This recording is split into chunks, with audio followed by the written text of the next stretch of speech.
Hi, everybody. We are live here with ProCare Health, and we are joined today with Michelle. Michelle, say hello. Hello. And we're going live on our Facebook channel, which is on our ProCare Health channel. So I'm kind of like making sure that we're live there. So I'm kind of multitasking a little bit here. And today's topic is on pouch reset diets. And it looks like we have some people joining us here on Crowdcast. I want to say hi to all of those people as well. It looks like Enid, Kathy, Yvette, Lori, Roxanne, Terry, Maureen, James, and Rick, and it looks like several others too as well. So I'm excited. And Michelle, thank you so much for joining us. I love having professional people on with us. And Michelle, I have to say, I'm excited too. And I don't know how much you know about this, but ProCare was actually originated out of Mizzou, out of the University of Missouri. How much do you know about that? Tell me. Yeah, so actually the dietitian that started here before me, I think she worked with Nick, to actually kind of create and develop the formula, which is very, very cool. I wish I could take credit for something as cool as that, but yeah, so my predecessor was pretty involved in that. Yeah, I mean, it's really exciting. So that was probably back, I'm going to say it's been probably 12 to 15 years ago, maybe something Probably. like that, something somewhere around there. And Michelle, tell us about your role with Mizzou, which is University of Missouri. Yeah, so I actually graduated from the University of Missouri as well. So I like to joke that I went to school here and then I stayed. So originally from St. Louis, actually. But I've been working in the bariatric clinic here for the last almost 9 years as a registered dietitian. And so I did all of the pre-op classes, post-op classes. I pretty much did everything solo for about 5 years. And then we have additionally hired 2 other dietitians to help. So that has helped dramatically because our volume has increased so much over the last several years. And then over the last year, I have transitioned into the program coordinator role as well. So I don't see as many patients anymore. Here and there I do. But my big focus now is just on the coordination of our program too. Yeah. Well, that's really exciting. My daughter, her name is Madison, and she she works for ProCare Health now too. She graduated. Well, she went to Mizzou. She went there for probably 3 years. So I got to be kind of familiar with her campus. It's absolutely beautiful. Yeah. So pretty. Such a wonderful campus and wonderful place to be. So yeah. Exciting. And I'm excited about this topic because before I was worked at ProCare Health, I actually worked in a clinic as a coordinator, kind of like your role. Nice. And as you know, probably because you came up with this for a support group for your own people, it is such a common topic, and actually probably maybe even a little bit more so within the last probably I'd say 2 or 3 years, maybe even 5 years. People were asking about it all the time. And part of, I want to say too, I'm just going to kind of bring this in too, because one of our partnerships is with a community called Berry Nation. I hope we have some of those people on our community today. And they were a little concerned. Some of their leadership was a little concerned about having this topic because honestly, it is kind of a touchy subject with some communities because some people, sometimes it's a go-to topic, go-to diet. And I know our community, like our clinic, we kind of always hesitated. So tell me about how you've handled that as being a dietitian and a coordinator and also your huge medical practice.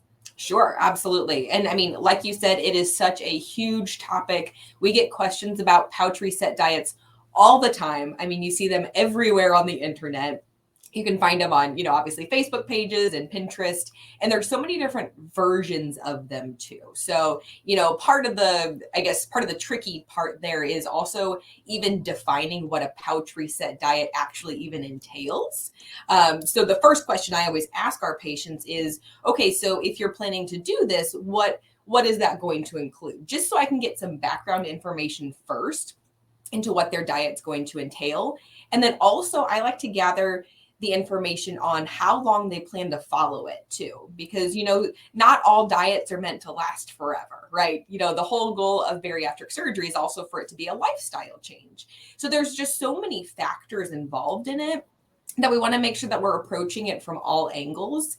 We're never here to discourage anything in particular. I always like to get curious about what their diets are going to consist of first. And then I can really help to kind of guide our patients through that process to figure out what's going to be the most appropriate for them.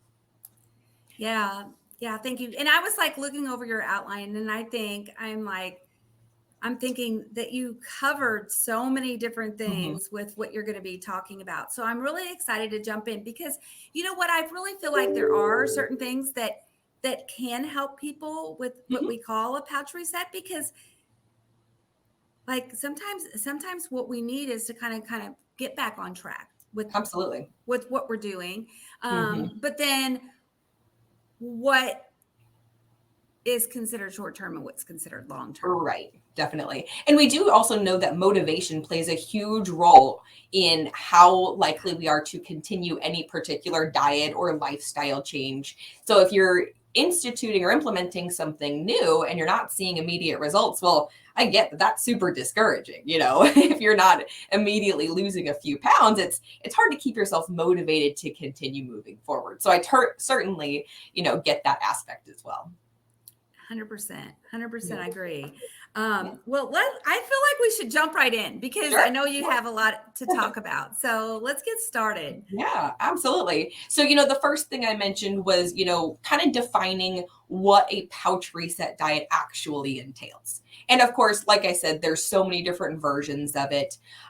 Traditionally, what we think of when we're referring to pouch reset diets, we're typically thinking of like an all liquid diet, similar to the diet that a lot of people did for their pre-op diet before surgery, the immediate post-op diet. So focusing mostly on protein drinks, sugar-free liquids, that kind of stuff. I have also seen some versions that will start them on liquids for anywhere from 3 days to a week. And then we'll have them gradually reintroduce more solid foods from there and have them go through a much longer progression to sort of, kind of retrain their stomach or their pouch, I guess. So there are, of course, different versions. I've seen them last anywhere from 3 days to a couple weeks.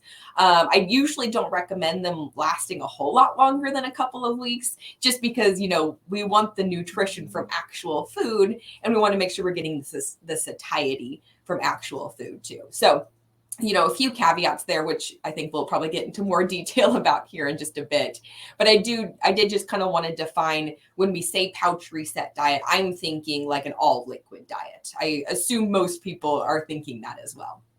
Michelle, too, would you mind also explaining maybe why somebody would, like, what would be the overall goal of Sure. doing like a pouch reset? Why would Yeah. somebody? Absolutely. So typically the reasons that I see for our patients wanting to do a pouch reset diet is for additional weight loss and to kind of get themselves sort of back on track with their weight loss. We just had the holidays, so I'm sure there was a lot of extra treats around, and maybe some people kind of, I hate to say, like, fell off the wagon, because that's not necessarily the case, but maybe you were out of your typical eating patterns, eating a little bit more sugar or fat or calories in general, and you kind of want to get yourself back on track. So I see that being a reason.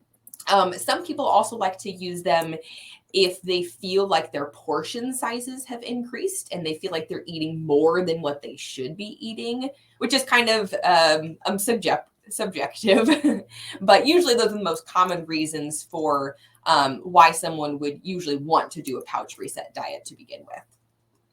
And two, I wonder if there's, like, I hate to say this, but the detoxification aspects, Mhm. because like if you look at why people go on a liquid diet before surgery, Mm-hmm. there is detoxification aspects Mm-hmm. to it as well. Sure, absolutely. And you see that quick weight loss too, which again, like I said, is so motivating too. The a few things to consider though, like when I see a lot of people go on these pouch reset diets and think it's going to be exactly the same as their pre-op liquid diet in terms of weight loss. But I do just want to throw out that there's a few things that might factor in there. Number one, like your overall metabolic rate does unfortunately change the more times that you have lost and or regained some weight. So the more weight loss attempts you've had and the more also muscle mass you've lost, your metabolic rate just naturally decreases. So you're likely not going to lose weight as quickly as you did when you were, let's say 100 to 2 pounds heavier, right? The other factor to consider too, when we're thinking about that initial quick weight loss, are also the glycogen stores that your body has. So glycogen is that storage form of carbohydrate. It's typically stored in your liver, but can also be stored in other areas of your body too. And so usually when you see that really fast weight loss within the first few days, that's typically your body using up those glycogen stores and also getting rid of a lot of extra fluid with that too. So that's why we typically see, an easy 5 to 10 pounds that are lost on that pre-op liquid diet with the reduction of those glycogen stores too. So typically those are just a few things to keep in mind when you're thinking about how quick the weight loss was the very, very first time that you did it. So I always like to just throw that out there so patients have kind of realistic expectations that it may or may not be as fast as it was the first time that you did it. So that's just something else to think about. Michelle, too, one other question, too. I know Enid said she's never heard of a pouch reset. What expectations, like weight loss wise, would Sure. people expect or not Yeah. So, expect? gosh, it depends so much on the individual themselves. Depends on your ability to lose weight and how many calories you burn on a daily basis. Depends on your height, your weight, your gender, your muscle mass, your activity level, your genetics, even. Plus, of course, the amount of times you've lost and regained weight in the past as well. So it's hard to give out a specific number there. Typically, we see, on a week of liquids, if you're significantly reducing your calorie and carbohydrate intake, typically we'd expect somewhere around about 10 pounds or so. But again, it varies so much from individual to individual. It looks like on our Facebook page, Cheryl says she's been, let me see here exactly what she says because I can't comment and do it at the same time. She says, I've been trying to lose the same 30 pounds of regain since surgery in 2017. And then Annette says, can we do fasting diet as a detox? So two different things there. And then I know we have another comment. So like, just to kind of bring this into this conversation, not to kind of stall where you are and going forward, but could somebody use something? So what I see something like this as, not as like a long-term thing, but maybe just to kind of get some to build motivation, to kind of get started to do more of a maintenance diet, because this is not something long-term. Are you correct in saying that? And maybe a detox. Annette was saying, can we use a fasting diet as a detox? Kind of like after the holidays or after something. Would you say, or is that correct in saying? Yeah, I mean, to an extent, yeah, absolutely. If you feel like you are kind of almost like re-addicted to carbohydrates and sugar again, that it will definitely help to kind of essentially, I almost hate to use the word detox, but essentially detox your body of those carbohydrates and kind of help to reduce those cravings in a sense. But also keep in mind that once you go off of a really restrictive diet and a really low carbohydrate diet, the types of foods you reintroduce are also going to be super important there too. Because if you do just like a liquid diet, low calorie, low carb for a week, and then you go back to eating a high carb diet, you're easily going to regain that because those glycogen stores are going to be repleted pretty quickly. And along with those glycogen stores, there's going to be more water weight, etc. So the liquid diet can certainly be helpful as a jump start to kind of get you where you want to go. But then that follow-up diet is also going to be really almost more important for that long-term success too. So for somebody, I know Ruby says with this work for a long time, gastric bypass patient, and Mm-hmm. somebody else says for fasting, it says that lose 10 pounds, but put the pounds back on. So we have to be careful about expectations with this. Right. Mm-hmm. Wouldn't you Absolutely. say you have to be careful about expectations? Absolutely. Yeah. It's not, after the new year or really just any time, everyone's always looking for that quick fix, that magic pill. I wish we had that. Honestly, we'd be out of business if there was such a thing that existed. But it's so easy to get caught up on, okay, what's going to be the fastest for me to achieve my goals. So yeah, like you said, having the realistic expectations of, yeah, this may jumpstart you an extra 5, maybe 10 pounds, but then it's likely going to be pretty slow after that. Keep in mind, average healthy weight loss, we typically think of as anywhere from a pound to 2 pounds a week. So if that's the rate that anybody's losing, that is wonderful. Of course, with gastric bypass and sleeve and all the other bariatric procedures out there, we see it much, much faster than that in the beginning. But for long-term bariatric patients, if you've regained weight and you can start to lose that at a rate of 1 to 2 pounds a week, that's great. That's right on track. That's exactly what we would expect for that normal healthy weight loss. Okay. Yeah. Did that kind of answer the question so far? Absolutely. Yeah, I think so. If anybody else has anything on Facebook or on Crowdcast here, let us know. For sure. Cool. And then I was thinking of the other thing that I kind of wanted to touch on with, one of the reasons why these pouch reset diets have become kind of more popular and a little bit more mainstreamed, I guess, is that a lot of people want to feel that restriction that they did in the beginning of their bariatric surgery. And one thing that I always really try to emphasize to our patients is that it's very normal for your stomach to naturally relax over the course of, first 6 months to a year and beyond. That first initial super restriction, that's usually due to a lot of inflammation around your stomach right after the surgery. So we don't expect that to last forever.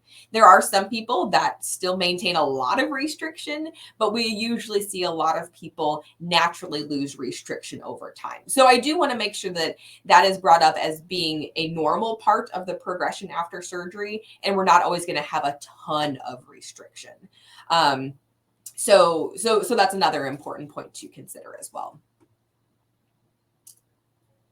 The other thing that I always like to kind of get a little bit more information from our patients about is when they have the motivation to do a pouch reset diet or a liquid diet of any kind. I also like to ask, okay, what are your current food choices? Because a lot of times when people think that their pouch has stretched or they're eating more than what they should be, when we start examining what their diet actually consists of, we realize, oh, there's actually a lot of slider foods in your diet. And if anybody's never heard of slider foods, it's essentially a food that's kind of a mushy consistency. It seems to go through really, really quickly. It doesn't keep you full as long. The traditional example we think of is like mashed potatoes as a slider food. But also keep in mind that like crunchy carbs like crackers and pretzels and popcorn, those are technically slider foods too, because once you start to chew them, you notice that they break down very quickly in your mouth, right? Carbohydrate digestion actually starts in your mouth. So there's digestion happening before it even gets to your stomach. So if it's already partially digested and it's already that really mushy consistency once it hits your stomach, hey, that food probably isn't going to stick around very long. It's going to keep moving on through. So that's what we refer to as slider foods. And if you look at your diet and you realize, oh, there's actually a lot of like simple carbohydrates, there's not a lot of fiber. Oh, shoot, I'm not getting as much protein from my diet. Usually, those are some of the most common reasons why people think that they're able to eat such larger amounts now than what they could initially after surgery too. The other thing to consider are also a lot of liquid calories. So if you have gone back to drinking, sodas or sweet teas or things like that, keep in mind that those liquid calories, again, because they're liquid, they tend to move through a little bit faster. They may not keep you full as long, and it's an easy way to consume a lot more calories in a shorter period of time too. So those are usually the two big things that I ask about first, because sometimes just eliminating that from your diet and focusing more on protein and fiber rich foods, sometimes that will actually kind of fix the problem and may eliminate the need for a pouch reset diet to begin with too. So that's just another thing that I wanted to throw out there. No, I think that's wonderful. And two, I feel like just kind of sometimes I feel like even just kind of tracking to be able to know, like if you aren't quite working with a dietitian yet, just kind of tracking to know where you're at. Mm-hmm. And if you can't figure it out on your own, at least you have something to show to a dietitian to say, Mm-hmm. hey, this is what I'm eating. Can you help me? Exactly. Yes, dietitians love to see food records, and we like to see accurate food records. Don't just write down what you think you want us to see. Or what you really or what you really want to report, because Yeah, exactly. I'm totally guilty of that. Like I get Mhm. halfway into the day and I'm like, okay, I'm tired of recording. I'm Yes, done. exactly. It's a big time commitment, It's hard to write down every single thing that you're eating during the day, but sometimes even just that awareness makes a big difference in just making sure that you're making healthy choices too. So absolutely. Yeah. And the other thing that I was thinking of, when people are asking about whether or not their pouch has stretched, typically it's pretty uncommon for the pouch itself to really stretch out significantly. For individuals that have had a gastric bypass, what's more likely to stretch is actually that anastomosis. So that connection, that new connection from your stomach to intestines, that can dilate. And if that is too open, if it's too wide, then food may pass through a little bit faster. So that would be a valid reason why you may not be staying full for quite as long. Although I would say, at least in our practice, I haven't seen that super commonly. Usually I see the food choices as being a more common reason, but that is certainly a possibility. The other consideration is, of course, every surgeon performs a little bit differently. So even with like sleeves, not every sleeve is going to be exactly the same size surgeon to surgeon. Each surgeon themselves is probably going to do them exactly the same. But if your sleeve is a little bit larger, then that may be a reason why your portion sizes may be a little bit increased as well. And then very, very rarely, there could be a fistula that would develop if you've had a gastric bypass. So it would be essentially a connection from your pouch to your old remnant stomach. Now, I've only seen that happen in a few situations. I don't see that super commonly, and not a huge reason for increased portion sizes, but it certainly can happen too. If all of a sudden that food is going into your remnant stomach instead of your little pouch and then to your intestines, then yeah, you may be able to tolerate larger amounts too. So again, very rare, but it technically is a possibility too. Hey, Michelle, there's a Yeah, question here. yeah, definitely. So a couple things. Mhm. So somebody asked, is there something the surgeon can do about that? I kind of think she was asking about surgeon to surgeon size wise, but Sure. a lot of surgeons will use something called a Bauche. Do you want to Mhm. explain that? Sure. So, I mean, it's essentially just oh gosh, and of course I'm not a surgeon, but it's typically like oh gosh, like a device or an instrument that they use to kind of help to guide them in making sure that each pouch is about the same size. So it's kind of Mm-hmm. an instrument that they use, I guess. And I mean, And if it is large, I guess technically they can re-sleeve you and make it a little bit smaller and more restrictive. Our surgeons don't typically do that, but I think it is technically an option. And then if the anastomosis is too wide or too large, or that's dilated too much, then I have heard of some surgeons also doing like an endo stitch where they'll go in endoscopically and kind of oversew that to make that connection a little bit smaller again too. So I'm sure there are plenty of different emerging surgical techniques that could be used there. Yeah, I would say it's probably it's one of those things unless if you think that you have problems, the best thing to do is talk to your surgeon and they Absolutely. can do a scope. And I know you're going to get more into that, what an Hmm. EGD is like, to actually like they can do a put you to sleep and look down in your stomach Hmm. and look to see if there's issues like the fistula or Hmm. oversizing, like if your stomach has grown. Hmm. Somebody says, does having surgery, weight loss surgery, again mean starting the beginning process? Yes, yes, you'd have Hmm. to start virtually over, but there's stipulations as far as insurance and Yes. BMI and Hmm. like I know our patients, whenever I was working in your position, you would have to like literally start everything over again. Hmm. Go see the Exactly. psychologist, see the nurse, see the dietitian. Hmm. You have to meet all the requirements all over again. But Exactly. And not every insurance, and I think a lot of insurances have been a lot more picky recently too. Not all of them are even covering any revision if it's only for weight gain. Of course, yeah, if there's complications or things like correct. that, then there may be, special circumstances. But Right. insurance is really the big holdup for a lot of revisions. Yeah. And revision for a complication would be different. You would not necessarily have to go through all the same things again for Hmm. revision, correct? Right. Exactly. And there is another, I'm sorry to keep interrupting you, but so many That's all right. questions.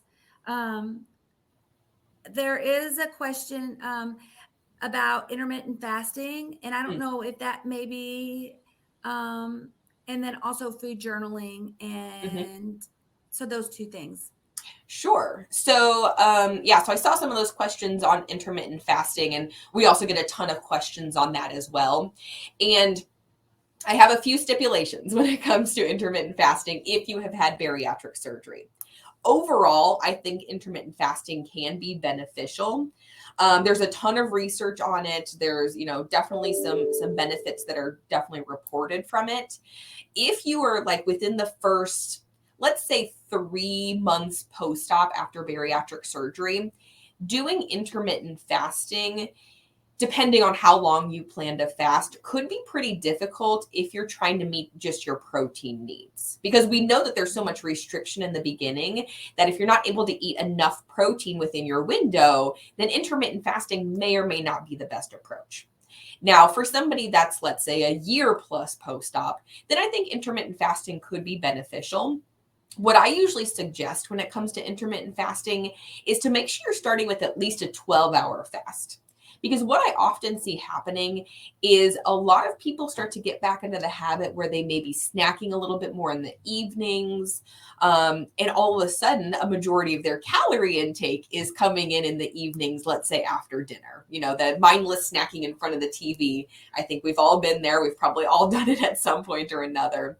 So thinking about like when your fast is going to occur, how long it's going to be, that's definitely something to consider too. That's why I like to start with at least 12 hours. Start with maybe just not eating after dinner. If you feel like that's where your big problem is, start with that. You may not need to do a full 16-hour fast if all you need to do is just kind of cut down the snacking after dinner. So that's usually where I start.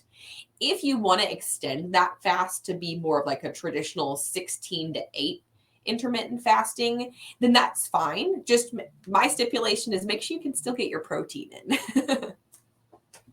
So, yeah, so I think it can be beneficial. It just kind of depends on, what you're struggling with to begin with and how you're planning to approach it too. Yeah.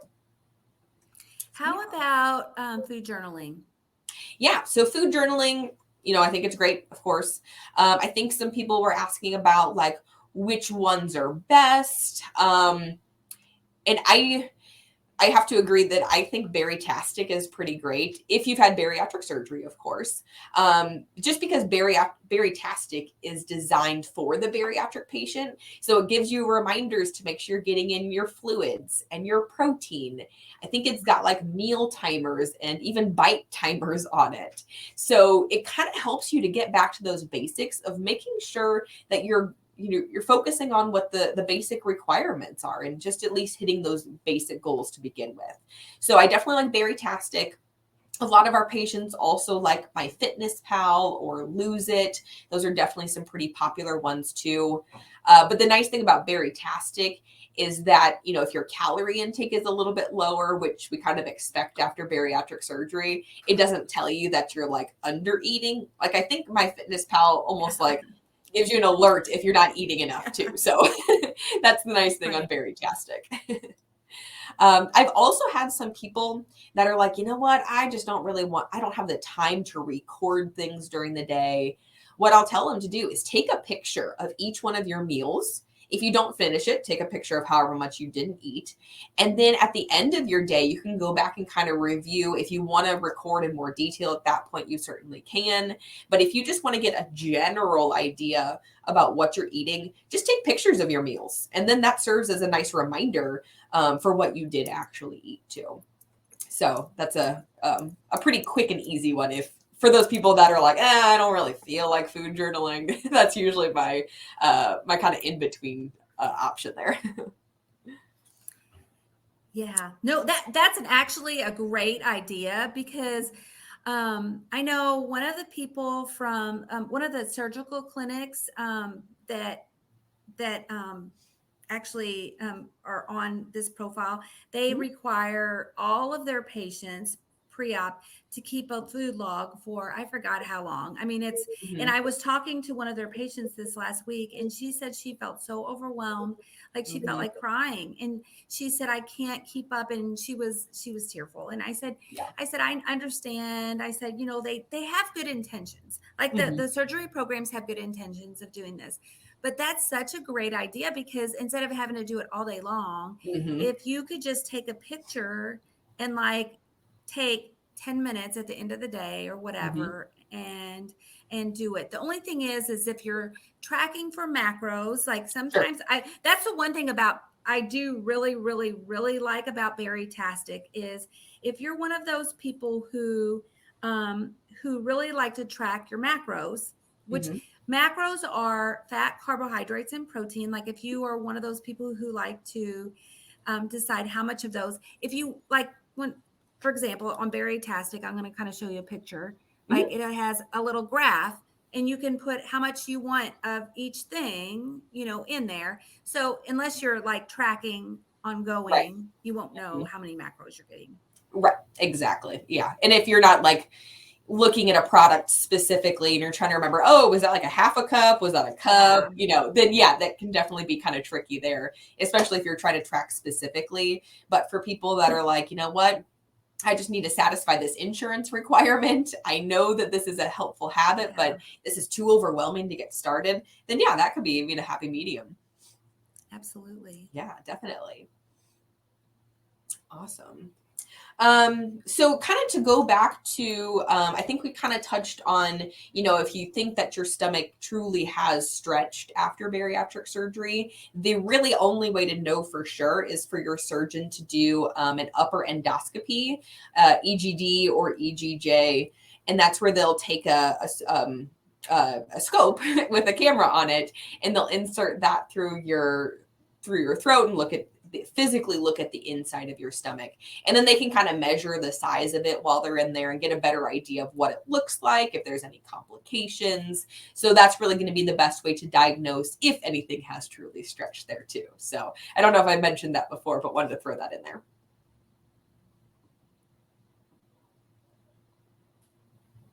Right. So also thinking about, the pouch resets.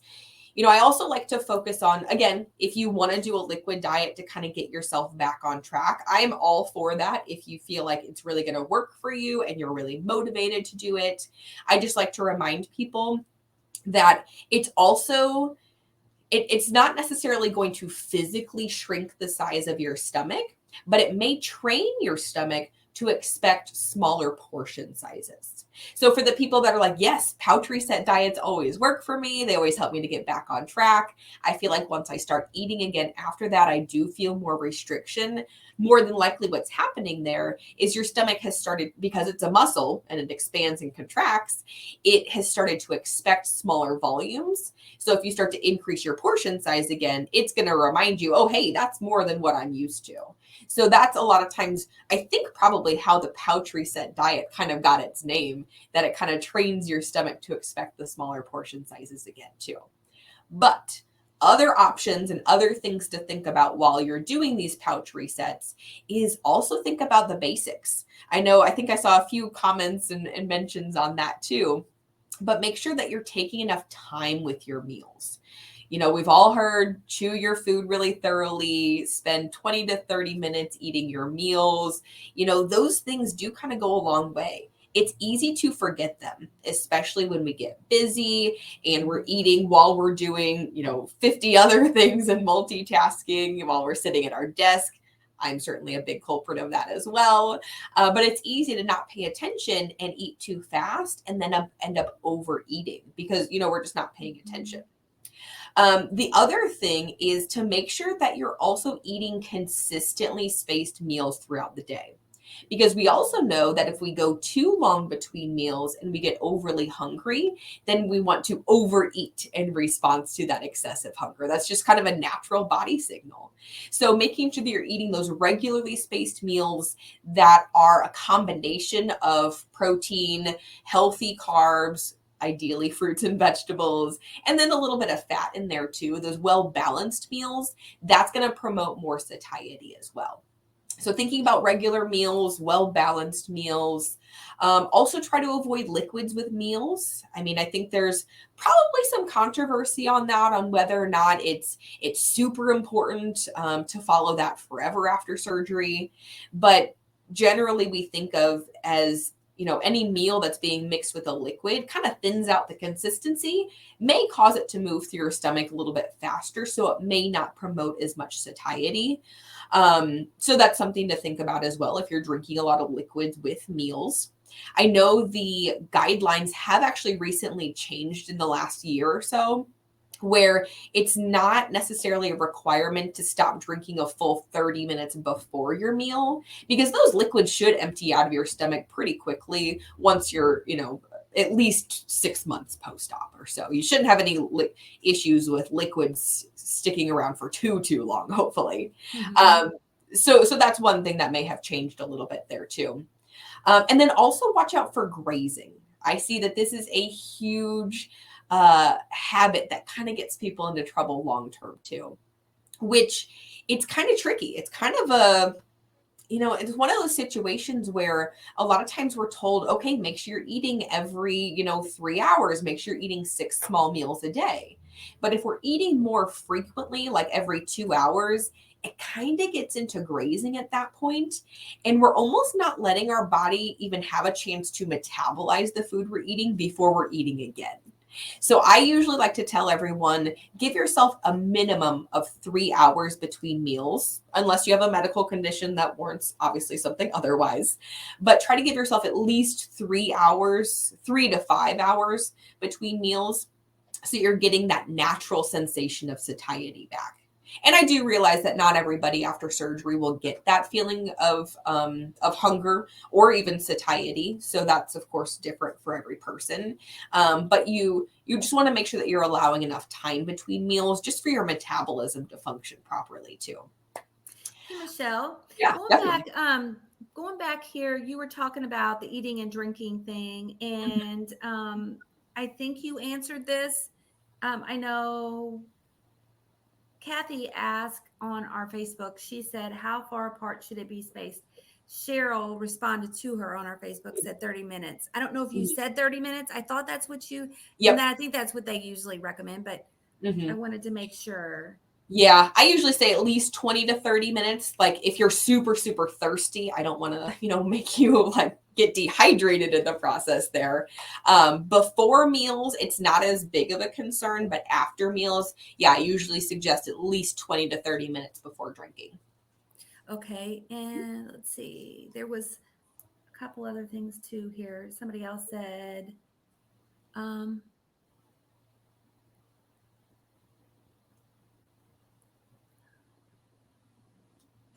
okay, somebody else said, how long should a pouch reset last? So kind of depends. I usually don't recommend them to last any longer than 2 weeks, mostly because I don't know that you're going to get a whole lot of benefit from it lasting longer than 2 weeks. I usually say that like 3 days to a week seems to be kind of the sweet spot to get the most benefit out of it.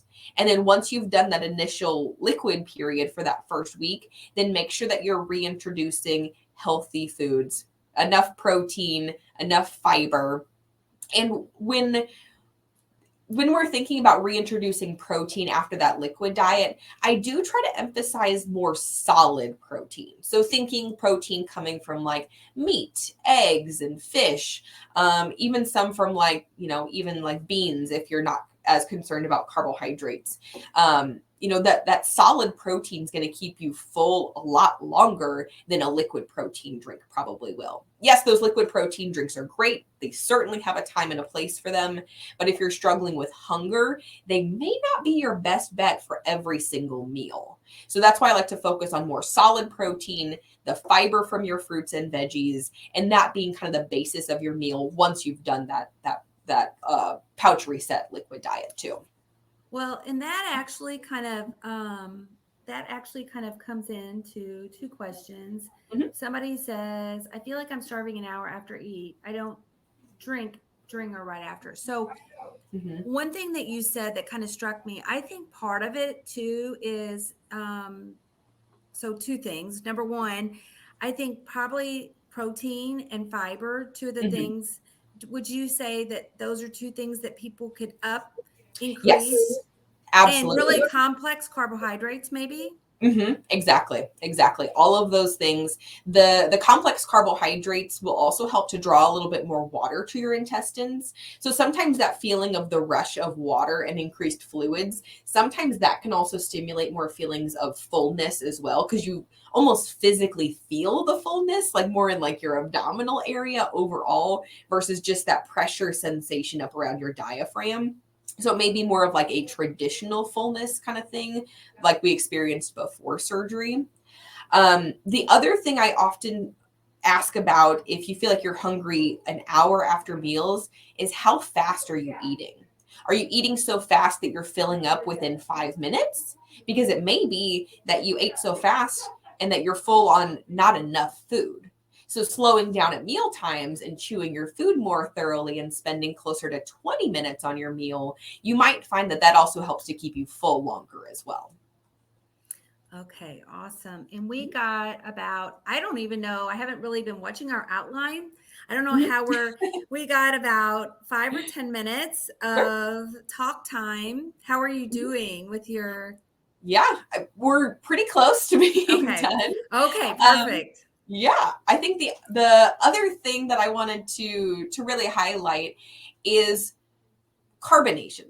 I know people go back to drinking carbonation after surgery. I get it. I know it happens. I'm not naive to that.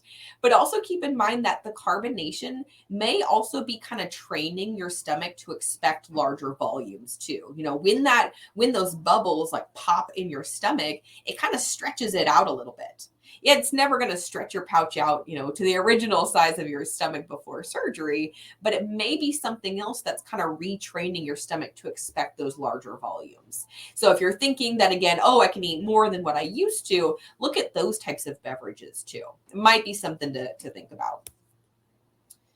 Um, what else? Oh, and then of course, I can't be a dietitian and not talk about label reading because, things like sugar is super, super sneaky. It's in almost every packaged product out there. So, sugar is a big reason why we see increases in carbohydrate cravings. It may also make us feel hungrier overall. So make sure that you're reading your labels.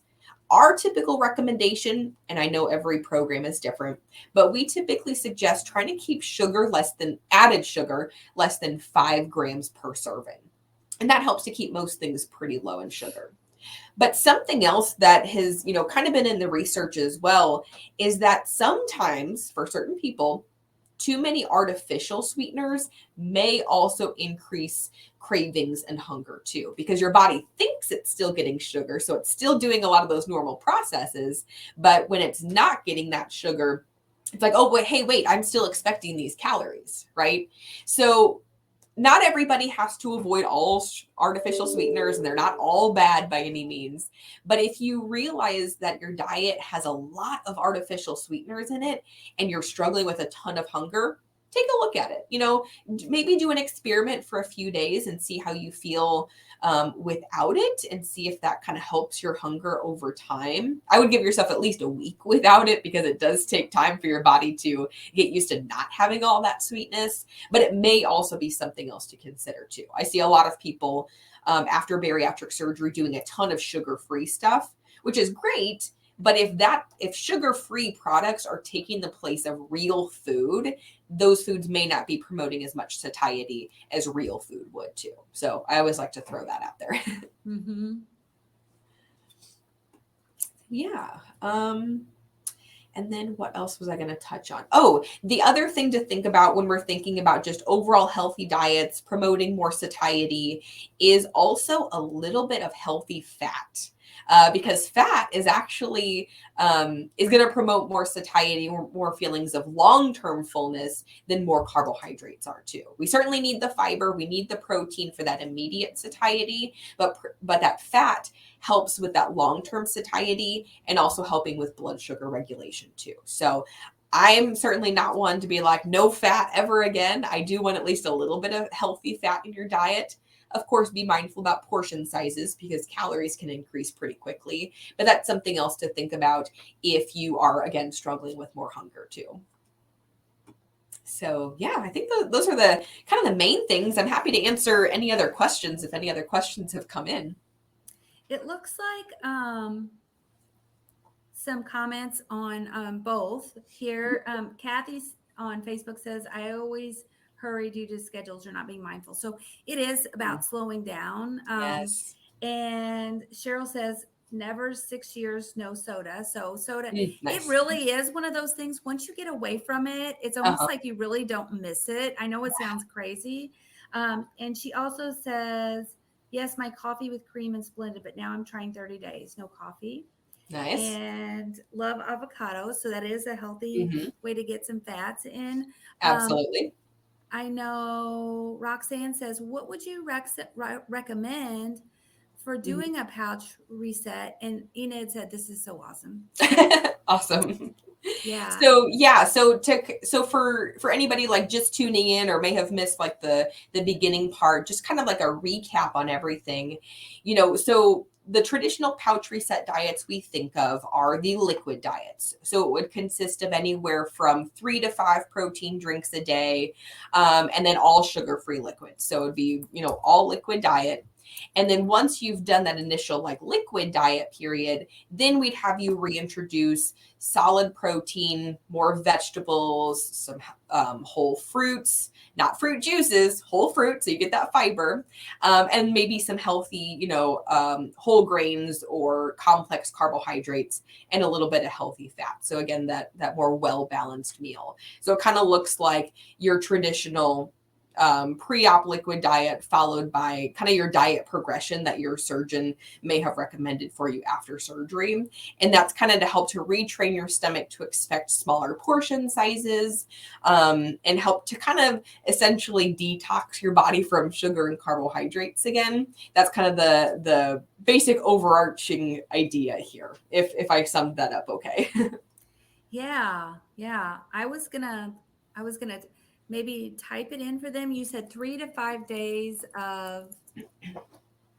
So I usually do 3 days to a week of all liquids, and that all liquid diet would be 3 to 5 protein drinks a day plus sugar-free liquids. Protein drinks. And did you say full liquids? It depends. As long as they're sugar-free, that's the main thing. Sugar-free. Mm-hmm. Yep. And keep in mind that the pouch reset diets are not a magic tool. They're not a quick fix. They can certainly be helpful for some people, but while you're doing these pouch resets, you also want to make sure you're going back to the basics that your program, taught you in the very beginning, because those basics are what will be what helps to carry you through long term. And, if you've got a lot of specific questions, if you're like, oh gosh, I'm trying really hard, but I don't seem to be making a lot of progress, and you've done pouch resets and you've done all the things, that's where your surgeon or your physician or your dietitians especially can be really helpful to help you go through your diet, line by line, and help you to identify some potential problems potentially, with your diet, and make more specific recommendations too. So, it's good that we talk about these things, and it's nice to, talk to everybody all at one time, but everybody has different needs, and, what works for one person isn't always going to work for the next person. So that's where meeting with a dietitian individually, one-on-one, can be a super valuable tool. I know most programs have a dietitian, so, be sure to reach out to yours. So I'm going to make sure I'm summarizing this correctly, because I want to get it from Michelle. I have 3 to 7 days of all liquids, 3 to 5 days of protein drinks and sugar-free drinks for starters, then follow up with healthy choices in veggies, protein, and fats. Yep. Any differences of what I said there? No, I think that pretty much sums up a reset pretty well. Okay, I'm going to put that on Facebook here too, so that I have, I can't put it on there right now. I have to wait, because otherwise it'll be loud for everybody to hear. So gotcha. I'll post it there here in just a little bit. I'm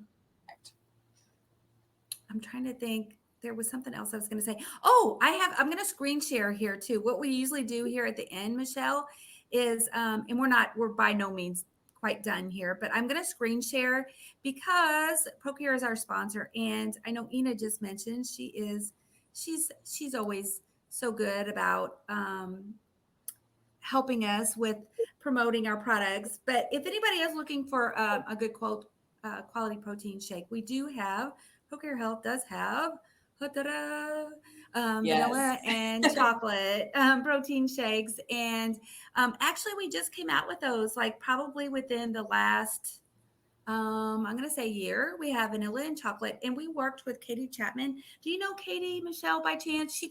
She's talks at a lot of the ASMBS conferences. The name sounds familiar. Yeah. She worked with us. She's a dietitian, and she worked with us to help develop what she called her dream product. What our products are, how they kind of stand apart, I guess, is they have 26 grams of whey isolate protein, only 110 calories per serving of the product, and less than 1 gram of sugar, less than 1 gram of carbs. They do have an immunity blend. We were looking at something to try to help with, since, COVID and all the other stuff, crud that's kind of always going around, to help boost immunity. For people who are pre-op or who work out, we wanted to added extra electrolytes, because one of the big things is people kind of run into is, as you know, people right after surgery a lot of times end up back in the hospital for dehydration, other issues. So we wanted to help add those extra electrolytes in. And sometimes people have a hard time digesting protein blends because it hurts their stomach. They feel bloated. So we added extra enzymes in to keep it from hurting their stomach. And also they are gluten-free. So awesome. I will stop sharing there. Oops. Yeah, I will also say, if I may, I've also tried the protein powders, and they are awesome. I mean, and that's like no means sponsor. I mean, I know it's sponsored by ProCare, but I will say my personal opinion is that they are very good. The one thing I've noticed is that they were such a light consistency. So it's so perfect for the people that are immediately post-op, that are like, gosh, the heavy whey, it just doesn't sit in there super well. And I think those digestive enzymes also, make a big difference in there too. So yeah, I do have to say, from me as a dietitian, I also found them to be awesome. Oh, We are so sweet. Thank you for the shout out. Yeah. Enid actually has done, she's here on here. She says she uses her in her creamer and coffee. She always is doing like little, she's on Instagram and she was always doing little recipes. By the way, too, I will Nice. show you guys on our website real quickly how to where we have recipes on our website. So if I'll copy our website for anybody who's interested in kind of checking those out. If you go to our website here under About Us, I have posted under About Us in our support group handout page, which is actually the very first tab.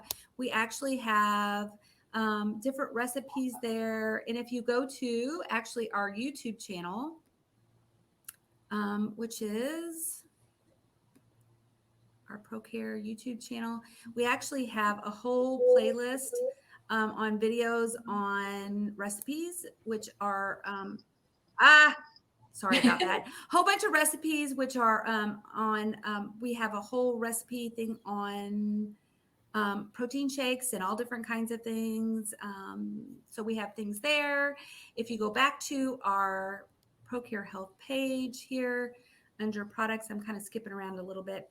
Under proteins is where you will find our protein shakes, and they are listed here. The chocolate vanilla. If you want to try single serving, we do have single servings, like if you're on the go a lot. So we do have those if you want to purchase those separately. So we have all of those. And also for you guys who are on this call, as just a little fun thing, I am also going to share a discount code. I'm going to stop sharing here and go back. Here is our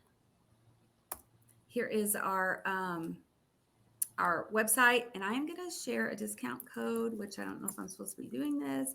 If you use the discount code New Year, you get 15% off. 15% off products right now. Sweet. So you can use it for if you want to try the protein powders or whatever you want to try. Awesome. And subscribe on our YouTube channel. We hardly have anybody subscribe there because I never share it. I post stuff on there all the time, but most of our stuff we usually just share through Crowdcast. So yeah, subscribe there. I post everything that we do onto our YouTube channel, so it's all there as well. So I'm looking to see if there's anything else that anybody has said or questions. Anybody have any questions? It looks like I don't think so. No, we've done a lot of different recipes, guys. There's tons of recipes on that channel too as well. So go check it out. Yeah, I think just having extra recipes is nice if you feel like you're kind of stuck in a rut with the same things over and over. Just getting a little bit of variety in your diet can make a big difference too. I know. And you know what? I think it's kind of hard sometimes when you're post-surgery and you're just like always trying to find stuff with extra protein. You kind of like, for me, like one of the hardest things I've kind of like told myself, one of the biggest things I'm trying to do is kind of like trying to set out healthier habits, because really it's about developing one habit after another habit after another habit. And part of it is planning, like just like for one thing, like the water, the exercise, all of the things that you need to do like after bariatric surgery. It's about planning. And if you don't have the foods available, if you don't if you don't tell yourself what you're going to do day to day, it just doesn't happen. What would you say about that? Like you see people every single day, Michelle. What would you say? Oh, yeah. Yeah, I mean, you definitely have to plan ahead to set yourself up for that long-term success, because, I know the saying, fail to plan and you plan to fail, or something along those lines. Yeah. But yeah, at least having an idea in your head of what you're going to do, getting your mindset there. I always say that the only thing surgery did was change the size of your stomach. It didn't do anything to our brains and how we think about food or what our old habits were. The habits aren't going to magically change. Yes, we're going to feel fuller on less food. There's going to be digestive changes. There'll be metabolic changes, but we still have to get those habits in place too for that long-term success. And somebody just asked about the expire date on the discount code. Oh. I don't know. It won't last long though. I do know that because we actually used it. We sent out a big promotion through Bariatric Society, which we just sent that out this last week, and I know it will not last long. So if you're going to use it, I would use it quickly within the next week at least. It says it's a total battle of mind. It is. And honestly, like, I feel like sometimes it's a matter of beating ourselves up too. Like, I don't know about you, Michelle, if you're a perfectionist. I know so many Oh of my gosh. us in this world are perfectionists. And it's like, I start out my day trying to do everything right. And then it's like, you think, if I don't do everything right, I can't do it all. I'm not Oh, going to, yes. it's That all all or that nothing on me. mindset. Yeah. Yes, exactly. It's the mindset's the hardest part, I think, Yes, there's a lot of things you have to remember throughout the day after bariatric surgery to make sure you're getting your nutrients and water and all that good stuff too. But yeah, getting your mindset there is sometimes at least half the battle, if not more. It totally is. It totally is. Well, it has been such an extreme pleasure being with you on this call. Stay with me because once we go off, we'll be on the green screen like we were before the Mhm. call, and I just want to tell you bye in person before we Sure. go completely off. But for everybody else, we just want to say thank you for joining us today. We hope it was beneficial. It was actually perfect timing because it's January 4th. It's Mhm. time to kind of, like, I think sometimes getting intentional about our lives and, Mhm. like, really, somebody said mindful. It's just about, like, looking at what you're doing. And Mhm. I don't know about Absolutely. if it's really about really even setting New Year's resolutions. Some people do that. Like, we talked about this last year about setting New Year's resolutions, whether you set them or not. Really, it's about just like looking at your life and seeing what you really want in your life and what's Mhm. working for you, and what things you really, what things you might want to change. Yeah, What do you think? absolutely. I couldn't agree more. Have any New Year's resolutions? Not specifically, not this year. I was sick over the last week, so that's probably why I still sound a little froggy. So I'm just now getting back into the swing of things this week. So maybe I'll think of a few in the next few weeks. But yeah. I think it's just, for me, it's just about staying healthy, Mhm. and I think really just being, last night we were talking about this on another call, just being authentic, just staying true Mhm. to ourselves. Yeah, absolutely. And I think consistency is a big one for me too, Yeah. personally. Yes, I understand.